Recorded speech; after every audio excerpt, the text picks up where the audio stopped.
The first thing I did after being reborn as a cow was to devour 200 gin of hay, making myself the strongest cow in the pen. The calves around me thought I was crazy. You see, the bigger you grow, the more likely you are to be slaughtered or sent to plow the fields as a laborer, which is worse than death. However, what they don't know is that I awakened the devour and evolve system, which allows me to continuously get stronger just by eating. Although eating hay increases my strength slowly, it's safe enough.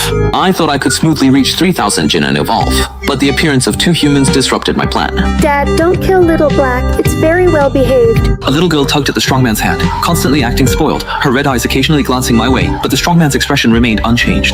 Duo, does the braised beef smell good? Fragrant is fragrant, but... Before the little girl could finish speaking, the strongman patted her head and said, Don't worry, it won't be killed. The meat market has already placed an order, and it will be sold before the new year.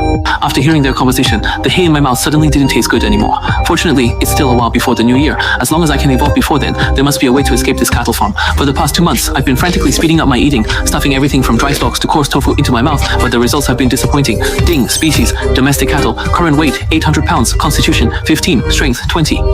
I've been eating low energy food all along, so my attributes haven't improved significantly. Although compared to other domestic cattle, I'm already a giant. I'm still not qualified to confront humans. Just as I was thinking this, the strong man brought a few other men to me again. Seeing that I had grown even bigger, his eyes lit up with a smile. Brothers, give me a hand loading this big black cow from my house onto the truck, and I'll treat everyone to a good meal.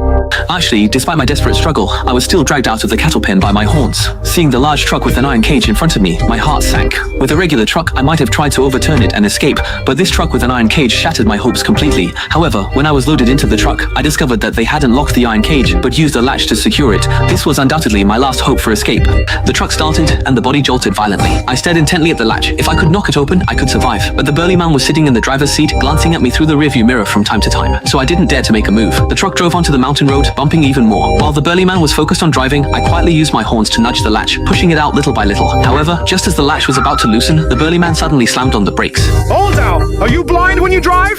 Through the gaps in the iron cage, I saw a chartered vehicle parked across the road. 3 lean men got out of the car. The leader had a cigarette in his mouth and a scar on his face. Boss Lee, long time no see. The scar-faced man walked to the side of the driver's cabin, smiling sinisterly. The strong man's expression changed. Old Knife, what do you want to do? I don't want to do anything, just heard you have a good cow and wanted to take a look. Old Knife said this and walked toward the back of the truck. I immediately pretended to be obedient and lay down in the cage. This cow is really well fed. It must weigh at least 800 pounds. Old Knife reached out and patted the iron cage, his eyes gleaming with greed. The strong man